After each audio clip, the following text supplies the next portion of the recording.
Hi, my dear learners. Once again, welcome all of you to another new episode of my YouTube channel, Pace by Kishnkumar, for promoting acquisition of competence in English by Kishnkumar. പ്രിയ പഠിതാക്കളെ, English എക്സാമിനേഷനിൽ ഉന്നത വിജയം നേടിയെടുക്കുന്നതിന് വേണ്ടിയുള്ള വീഡിയോസാണ് ഈ ചാനലിലൂടെ ചെയ്തുകൊണ്ടിരിക്കുന്നത്. ഇംഗ്ലീഷിൻ്റെ first യൂണിറ്റിലെ second ലെസണായ the gift, അതായത് എസ് കെ പൊറ്റക്കാടിൻ്റെ മലയാളം യാത്രാ വിവരണത്തെ ഇംഗ്ലീഷിലേക്ക് തർജ്ജമ ചെയ്തിരിക്കുന്ന ഒരു ലെസണാണ് ദ ഗിഫ്റ്റ്. ദ ഗിഫ്റ്റ് എന്ന് പറയുന്ന ലെസണുമായി ബന്ധപ്പെട്ട് അതായത് 4 ചോദ്യങ്ങൾ, 5 അതിൽ കൂടുതലോ മാർക്കിന് ചോദിക്കാവുന്ന 4 ചോദ്യങ്ങളുണ്ട്. അതായത് ആ ലെസന്റെ ഒരു നറേഷൻ തയ്യാറാക്കുക, അതായത് പ്രിപ്പയർ എ നറേഷൻ അല്ലെങ്കിൽ write a narration of the lesson the gift, അല്ലെങ്കിൽ summary of the lesson the gift, അല്ലെങ്കിൽ write a review of the lesson the gift, അല്ലെങ്കിൽ write up of the lesson the gift. അതായത് the gift എന്ന ലെസനെ base ചെയ്തുകൊണ്ട് summary തയ്യാറാക്കാനായാലും writeup തയ്യാറാക്കാനായാലും review തയ്യാറാക്കാനായാലും നറേഷൻ തയ്യാറാക്കാനും ഇതിൽ ഏത് ചോദ്യം ചോദിച്ചാലും, ഈ 4 ചോദ്യങ്ങളിൽ ഏത് ചോദ്യം വന്നാലും അതിന് നിങ്ങൾക്ക് ഒറ്റ ഉത്തരമുണ്ട്. ഈ 4 ചോദ്യം വന്നാലും എഴുതാൻ വേണ്ടി ഏത് ചോദ്യം ചോദിച്ചാലും നിങ്ങൾക്ക് ഈ ഒരൊറ്റ ഉത്തരത്തിലൂടെ ഇത് എഴുതാൻ കഴിയും. അങ്ങനെ 5 മാർക്ക് സ്കോർ ചെയ്യാൻ കഴിഞ്ഞിട്ടുള്ള ഒരു ചോദ്യ ഉത്തര വിശദീകരണമാണ് ഈ വീഡിയോയിൽ നൽകുന്നത്. നിങ്ങൾക്ക് ഉറപ്പായിട്ടും 5 മാർക്കിലേക്ക് പോകാം. അപ്പോൾ ഇതിന് മുമ്പ് അതിൻ്റെ സമ്മറി, അതായത് ഇതിൻ്റെ കഥ ചെറുതായി ഞാൻ വിശദീകരിച്ചേക്കാം. അത് നിങ്ങളെ അങ്ങേയറ്റം ഇത് മനസ്സിലാക്കാൻ പ്രാപ്തരാക്കുകയും ചെയ്യും. അപ്പോൾ ദ ഗിഫ്റ്റ് എന്ന് പറയുന്നത് യഥാർത്ഥത്തിൽ എസ് കെ പൊറ്റക്കാട് അദ്ദേഹത്തിൻ്റെ യാത്രയുടെ ഭാഗമായിട്ട് റോമിലെത്തുകയും റോമിൽ വെച്ച് അദ്ദേഹം ഒരു ബസ് യാത്ര കഴിയുകയും, അതായത് ഷെല്ലി എന്ന് പറയുന്ന വളരെ പ്രശസ്തനായ എഴുത്തുകാരൻ്റെ കുഴിമാട് ടോംബിലേക്ക് ഉള്ള യാത്ര, അവിടെ ഒരു ചർച്ചിൽ ഒരു സെമിത്തേരിയിലേക്കുള്ള യാത്ര. അങ്ങനെ അദ്ദേഹം ഒരു ബസ്സിൽ കയറുന്നു. റോമിലെ ബസ് യാത്ര എന്ന് വളരെ രസകരമാണ്. അപ്പോൾ അതുകൊണ്ട് അദ്ദേഹം ബസ്സിൽ കയറി ഈ പറയുന്ന ഒരു സെമിത്തേരിയിൽ എത്തി. ആ സെമിത്തേരിയിൽ എത്തുമ്പോൾ അവിടെ ഓരോരുത്തർ ആളുകളും ഈ കുഴിമാടത്തിനടുത്ത് ബൊക്കെ വെക്കുവാനും പ്രാർത്ഥിക്കുവാനായിട്ട് വന്നുകൊണ്ടിരിക്കുന്നു. അപ്പോൾ അദ്ദേഹം അവിടെ ചെന്ന് നിൽക്കുന്നു. ഒരാളോട് ചോദിക്കുന്നു, ഇതിൽ ഏതാണ് ഷെല്ലിയുടെ കുഴിമാടം, ടോംബ് എവിടെയാണ്? അങ്ങനെ ഷെല്ലിയുടെ ടോംബ് എവിടെയാണെന്ന് ചോദിക്കുമ്പോൾ അദ്ദേഹം പുള്ളിക്കാരനെ ഒരു അത്ഭുതത്തോടെ നോക്കിയിട്ട് പറയുന്നു, ഇത് ഷെല്ലിയുടെ ഈ സെമിത്തേരി അല്ല ഞാൻ ഉദ്ദേശിച്ചത്, അത് പ്രൊട്ടസ്റ്റന്റ് സെമിത്തേരിയാണ്, അത് ഇനിയും ഒരുപാട് ദൂരം പോകണമെന്ന് പറയും. എസ് കെ ആകപ്പാടെ ഇങ്ങനെ അപ്സെറ്റായി പോവുകയാണ്. കാരണം സമയം ഒരുപാട് അതിക്രമിച്ചിരിക്കുന്നു, സന്ധി കഴിഞ്ഞിരിക്കുന്നു. സൺസെറ്റ് ആയി കഴിഞ്ഞാൽ പിന്നെ എല്ലാ സെമിത്തേരികളും ക്ലോസ് ചെയ്യും. പിന്നെ എവിടെ പോയാലും നമുക്ക് അവിടെ കിടക്കാൻ കഴിയുകയില്ല. അതാണ് റൂമിൻ്റെ ഒരു പ്രത്യേകത. അപ്പം പുള്ളി അപ്പോൾ ആലോചിച്ചു, ഇനിയിപ്പോൾ എന്ത് ചെയ്യും എന്ന് പറഞ്ഞിങ്ങനെ ഇത് കത്ത് വിധാൻ കൊണ്ട് എന്ത് ചെയ്യണമെന്ന് അറിയാൻ ഇങ്ങനെ സ്തബ്ധനായി നിൽക്കുമ്പോഴാണ് 2 പ്രായം ചെന്ന 2 ദമ്പതിമാർ ഈ സെമിത്തേരിയിലേക്ക് വരുന്നു. ബൊക്കയും ഒരാളുടെ കയ്യിൽ, അതിനകത്ത് സ്ത്രീയുടെ കയ്യിൽ ഒരു വലിയ ബൊക്കയും, മറ്റേ ദമ്പതിമാരിൽ പുരുഷന്റെ കയ്യിൽ ഒരു കളിപ്പാട്ടവുമാണ് ഇരിക്കുന്നത്. അപ്പോൾ അദ്ദേഹം അവരെ അത്ഭുതത്തോടെ നോക്കുന്നു, കളിപ്പാട്ടമൊക്കെ ആയിട്ട്. അപ്പം നോക്കുമ്പോൾ അവരെ ഒരു ചെറിയ കുഴിമാടത്തിന്, ചെറിയ ടോമ്പിൻ്റെ അടുത്തേക്ക് അവർ യാത്ര ചെയ്തു. അവിടെ ചെന്നിട്ട് ഈ 2 പേരും കുഴിമാടത്തിൻ്റെ പുറത്ത് തലഭാഗത്ത് ഈ സ്ത്രീയെ, ആ അമ്മ, പ്രായം ചെന്ന അമ്മ ബൊക്ക വയ്ക്കുകയും, ആ പ്രായം ചെന്നതിൽ അച്ഛനായ അദ്ദേഹം, ദമ്പതിമാരിലെ ആ പ്രായം ചെന്ന പുരുഷൻ തൻ്റെ കളിപ്പാട്ടം അവിടെ വെക്കുന്നു. കളിപ്പാട്ടം പ്ലേ ചെയ്യുകയും ചെയ്യുന്നു. മനോഹരമായ ഒരു എയർപ്ലെയിൻ ഒക്കെയാണ്. അതിങ്ങനെ വെച്ചിട്ട് അവർ കുളിമാടൊക്കെ വൃത്തിയാക്കിയാണ് ഇതെല്ലാം ചെയ്തിട്ട് പ്രാർത്ഥിച്ചിട്ട് അവർ മടങ്ങിപ്പോകുന്ന മനോഹരമായ കാഴ്ച. അപ്പോൾ ഈ കാഴ്ച അത്ഭുതത്തോടെ കണ്ടിട്ട് എസ് കെ പൊറ്റക്കാട് ആ കുഴിമാടത്തിന് അടുത്തേക്ക് ചെല്ലുമ്പം ആ കുഴിമാടത്തിൽ അതിൻ്റെ ഒരു എപ്പിറ്റാഫ് ഉണ്ടല്ലോ, അതായത് കാര്യങ്ങൾ എഴുതി വെച്ചിരിക്കുന്നത്. അപ്പോൾ അതിനകത്ത് അവരുടെ മരണം എന്നാണ്, ജന്മം എന്നാണ്. അപ്പോൾ ഈ പയ്യൻ വെറും 9 വർഷം ജീവിച്ചിരുന്ന, അതായത് മരിച്ചിട്ട്, അപ്പോൾ അദ്ദേഹം എപ്പിറ്റാഫിലേക്ക് നോക്കുമ്പോഴാണ് മനസ്സിലായത് ഈ മരണം നടന്നിട്ട് ഈ പയ്യൻ മരിച്ചിട്ട് 9 വയസ്സായി മരിച്ചു. അപ്പോൾ മരിച്ചിട്ട് ഇപ്പോൾ 35 വർഷമായി. അപ്പോൾ 35 44 വയസ്സുള്ള ആളാണ് യഥാർത്ഥത്തിൽ. ജീവിച്ചിരുന്നെങ്കിൽ 44 വയസ്സായിരുന്നു. പക്ഷേ ഈ ദമ്പതിമാർ വന്നിട്ട് ആ 9 വയസ്സുകാരനുള്ള സ്നേഹപ്പൂക്കളും ആ കളിപ്പാട്ടും ഒക്കെയാണ് വെച്ചത്. പക്ഷെ ആലോചിക്കുക, ഈ സമയത്ത് ഇപ്പോഴവൻ ആ മകൻ ജീവിച്ചിരുന്നെങ്കിൽ ഒരു മധ്യവയസ്കൻ, 47 വയസ്സുള്ള ഒരു മധ്യവയസ്കനാകുമായിരുന്നു. അപ്പം അതൊന്നും ചിന്തിക്കാതെ അപ്പോഴും 9 വയസ്സുകാരനായി നിലകൊള്ളുന്നു. ആലോചിച്ച് 35 വർഷങ്ങൾക്ക് ശേഷവും കളിപ്പാട്ടവുമായിട്ടാണ് അവിടെ. അപ്പോൾ ആ മനസ്സിൽ ആ മരിച്ചുപോയ ആ വ്യക്തി ഇപ്പോഴും കുട്ടിയാണ്. അതാണ് അനശ്വരത. ആ ഒരു മരണം എന്ന് പറയുന്ന, എപ്പോഴും മരിക്കുന്നു ആ പ്രായം തന്നെയാണ് പിന്നീട് എന്നും ആ വ്യക്തിത്വം.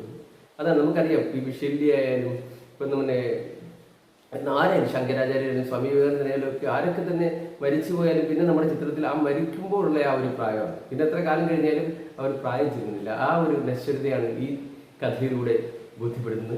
ഇനി നമുക്ക് ആ ചോദ്യോത്തരത്തിലേക്ക് പോകാം. നറേഷൻ, റൈറ്റപ്പ്, റിവ്യൂ, ഇത് ഏത് ചോദിച്ചാലും, സമ്മറി ഏത് ചോദിച്ചാലും നിങ്ങൾ ഈ ഒരൊറ്റ ഉത്തരത്തിലേക്ക് പോയാൽ മതി. അപ്പോൾ അതിൻ്റെ വിശദീകരണത്തിലേക്ക് പോകാം. The world's renowned Malayalam writer S.K. Pottekkatt's story, The Gift, is a beautiful autobiographical story which reminds us of the inevitability of death and makes us realize how death itself can make one immortal. The world's renowned Malayalam writer S K Pottekkatt's story, അതായത് ലോക പ്രശസ്തനായ മലയാളം എഴുത്തുകാരനായ S K പൊറ്റക്കാടിൻ്റെ story the gift is a beautiful autobiographical story. അത് വളരെ മനോഹരമായ ഒരു ആത്മകഥാപരമായ ഒരു കഥയാണ്. Which reminds us of the inevitability of death. അത് നമ്മെ ഓർമ്മപ്പെടുത്തുന്നു. Which reminds us of the inevitability of death. മരണം എന്നത് ഒഴിവാക്കാനാവാത്ത ഒരു ഘടകമാണെന്നും and makes us realise how death itself can make one immortal. അതേപോലെ തന്നെ മരണത്തിന് എങ്ങനെ ഒരാളെ അനശ്വരനാക്കാൻ കഴിയും എന്ന കാര്യവും ഇവിടെ വിശദമായി പ്രതിപാദിക്കുന്നു. We often visit cemeteries for offering flowers and prayers for our kith and kin.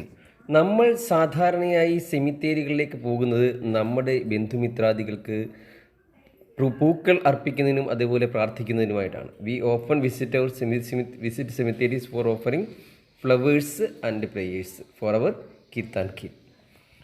The mere sight of cemetery reminds us of the transient nature of human life. The mere sight of cemetery. Cemetery എന്ന സ്വാഭാവികമായിട്ടും നമ്മൾ കാണുന്ന അവയുടെ കാഴ്ചയെന്ന് പറയുന്നത്, അല്ലെങ്കിൽ നേരിട്ട് നമ്മൾ cemetery കാണുമ്പോൾ that reminds us of the transient nature of human life. അത് നമ്മളെ ഓർമ്മപ്പെടുത്തുന്നത്, റിമൈൻഡ് ചെയ്യുന്നത് the transient nature of human life. മനുഷ്യ ജീവിതത്തിൻ്റെ ട്രാൻഷ്യൻ്റ് നേച്ചർ, ക്ഷണികതയാണ്, നൈമിഷികമായ ഒരു സ്വഭാവത്തെയാണ് യഥാർത്ഥത്തിൽ സെമിത്തേരികൾ നമ്മളെ ഓർമ്മപ്പെടുത്തുന്നത്. ഹിയർ ഇൻ ദ ലെസൺ, ഈ ഒരു പാഠത്തിൽ ദ ഗിഫ്റ്റ് എന്ന ഈ ലെസണത് the writer describes an incident. ഇവിടെ റൈറ്റർ ഒരു സംഭവം that happened during his visit to a cemetery in Rome. റോമിലെ ഒരു സെമിത്തേരി വിസിറ്റ് ചെയ്യാനായിട്ട് അദ്ദേഹം പോകുമ്പോൾ ഉണ്ടായ ഒരു സംഭവമാണ് അദ്ദേഹം ഇവിടെ വിശദീകരിക്കുന്നത്. The writer actually wanted to visit Shelley cemetery. യഥാർത്ഥത്തിൽ ഇവിടെ എഴുത്തുകാരൻ വിസിറ്റ് ചെയ്യാൻ ആഗ്രഹിച്ചത് ഷെല്ലിയുടെ സെമിത്തേരിയാണ്. And offer a bouquet at his tomb. എന്നിട്ട് ഷെല്ലിയുടെ സെമിത്തേരി സന്ദർശിച്ചിട്ട് അദ്ദേഹത്തിൻ്റെ ടോംബിൽ ഫ്ലവർ അർപ്പിക്കുന്നതിന് വേണ്ടിയാണ് പോകുന്നത്. ഷെല്ലി എന്ന് പറയുന്നത് വളരെ പ്രശസ്തനായ ഒരു എഴുത്തുകാരനാണ്. അപ്പോൾ ഷെല്ലിയുടെ സെമിത്തേരി സന്ദർശിക്കുക എന്നതാണ് നമ്മുടെ പ്രശസ്തനായ എഴുത്തുകാരനായ എസ് കെ പൊറ്റക്കാടിൻ്റെ ഉദ്ദേശമെന്ന് പറയുന്നത്. അതിനുവേണ്ടിയാണ് അദ്ദേഹം അവിടെ റോമിലെ ഒരു സെമിത്തേരിയിൽ എത്തുന്നത്. But the cemetery he visited was not Shelley's. പക്ഷേ അബദ്ധത്തിൽ അദ്ദേഹം സന്ദർശിക്കുന്ന സെമിത്തേരി ഷെല്ലിയുടേത് ആയിരുന്നില്ല. It was too late in the evening. മാത്രമല്ല സമയം അങ്ങ് അതിക്രമിച്ചു, സന്ധ്യാസമയം കഴിഞ്ഞു. ഇത് ഷെല്ലിയുടെ സെമിത്തേരി അല്ല എന്ന് തിരിച്ചറിഞ്ഞപ്പോഴേക്കും സമയം ഒത്തിരി വൈകി. And he remembered that cemeteries would be closed at sunset. അപ്പോൾ സൂര്യാസ്തമയം കഴിഞ്ഞു കഴിഞ്ഞാൽ പിന്നീട് സൂര്യാസ്തമയമായി കഴിഞ്ഞാൽ പിന്നെ എല്ലാ സെമിത്തേരികളും ക്ലോസ് ചെയ്യും എന്ന കാര്യം അപ്പോഴാണ് അദ്ദേഹം ഓർക്കുന്നത്. സോ അതുകൊണ്ട് തന്നെ carrying the bouquet in his hand, അദ്ദേഹം തൻ്റെ കയ്യിൽ ആ ബൊക്കയും വെച്ചുകൊണ്ട് he stood there without knowing what to do next. ഇനി എന്ത് ചെയ്യണം എന്നറിയാതെ അദ്ദേഹം അങ്ങനെ തന്നെ നിന്നു. Finally he saw an old lady with a huge bouquet cradle in her arms and an old man carrying a new toy approaching a small grave.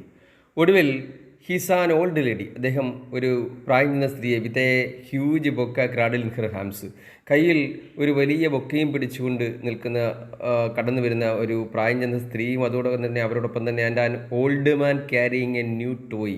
അതേപോലെ ഒപ്പം ഒരു പ്രായം ചെന്ന മനുഷ്യൻ, അപ്പം അവർ ഭാര്യയും ഭർത്താവുമാണ്, പ്രായം ചെന്ന 2 പേരാണ്. അദ്ദേഹത്തിൻ്റെ കയ്യിൽ ഒരു a new toy approaching a small grave. അവർ ഒരു ചെറിയ കുഴിമാടത്തോട് അടുക്കുകയാണ്, അതിൻ്റെ അടുത്തേക്ക് പോവുകയാണ്, അപ്രോച്ച് ചെയ്യുകയാണ്, സമീപിക്കുകയാണ്. They placed the bouquet and the toy over the tomb of their son who died at the age of 9. അവർ ഈ ഇരുവരും കയ്യിലിരുന്ന ബൊക്കയും അതേപോലെ അദ്ദേഹം കയ്യിൽ വെച്ചിരുന്ന ടോയിയും അവരുടെ മരിച്ചുപോയ, അതായത് 9 വയസ്സ് മാത്രം പ്രായമുള്ളപ്പോൾ അവരുടെ മകൻ മരിച്ചുപോയി. ആ മകൻ്റെ കുഴിമാടമാണത്. അവിടെ ഈ മകൻ്റെ ഓർമ്മയ്ക്കായിട്ട് ആ മകന് വേണ്ടിയുള്ള, ആ കൊച്ചു മകന് വേണ്ടിയുള്ള ടോയിയും കളിപ്പാട്ടവും അതേപോലെ തന്നെ ബൊക്കയും അവിടെ വെച്ചു. After that they went away from there. അതിനുശേഷം അവർ അവിടെ നിന്ന് തിരികെ പോകുന്നു. Then the writer went to the tomb. തുടർന്ന് നമ്മുടെ റൈറ്റർ ഈ കുഴിമാടത്തിനടിയിലേക്ക് പോകുന്നു. And read what was etched there. എന്നിട്ട് ആ ടോംബിൻ്റെ അടിയിൽ എഴുതി വെച്ചിരിക്കുന്നത് എന്താണെന്ന് വെച്ചാൽ അത് വായിക്കുന്നു. He realised the fact that. അങ്ങനെ അദ്ദേഹം ബോധ്യപ്പെടുന്നു എന്ത്, that their son died 35 years ago. അവരുടെ മകൻ മരിച്ചിരിക്കുന്നത് ഏകദേശം 35 വർഷങ്ങൾക്ക് മുമ്പാണ്. They did not seem to realise that if their son were alive he would have been a middle aged man of 44 years. They did not seem to realise that. അവർക്ക് യഥാർത്ഥത്തിൽ ബോധ്യം ആയിട്ടില്ലെന്ന് തോന്നുന്നു. അതായത് if their son were alive, ഒരു പക്ഷേ ഇപ്പോഴവരുടെ മകൻ ജീവിച്ചിരുന്നുവെങ്കിൽ he would have been a middle aged man of 44 years. അദ്ദേഹം യഥാർത്ഥത്തിൽ 44 വയസ്സുള്ള ഒരു മധ്യവയസ്കനാകുമായിരുന്നു എന്ന യാഥാർത്ഥ്യം അവരിപ്പോഴും മനസ്സിലാക്കിയിട്ടില്ല എന്നുള്ളതാണ് യാഥാർത്ഥ്യം. Then he placed his bouquet at the tomb that had immortalised the old couple son's childhood. പിന്നീട് നമ്മുടെ ഈ എഴുത്തുകാരൻ അദ്ദേഹത്തിൻ്റെ കൈവശം വരുന്ന ബൊക്ക ഈ ടോംബിൽ വെച്ചു. അതായത് ഈ കുട്ടി, അതായത് 9 വയസ്സുണ്ടായിരുന്ന ആ കുട്ടി അനശ്വരനായിട്ട് അന്ന് ഇന്നും 9 വയസ്സുകാരനായിട്ട് നിലനിർത്തിയിരിക്കുന്നു എന്നുള്ളതാണ് ആ യാഥാർത്ഥ്യം. അപ്പം ആ തരത്തിലുള്ള, അതായത് മനുഷ്യൻ്റെ ആ മരണത്തെ കൊണ്ട് അദ്ദേഹം അവരനശ്വരരായി തീരുകയാണ്. ആ പ്രായം വെച്ച് അവിടെ അതേപടിയിൽ നിലനിൽക്കുകയാണ് എന്നുള്ളത്, അതാണ് അനശ്വരത. അത് ബോധ്യപ്പെടുത്തിക്കൊണ്ട് അദ്ദേഹം മനസ്സിലാക്കിക്കൊണ്ട് ആ ബൊക്കെ അവിടെ വെക്കുന്നു.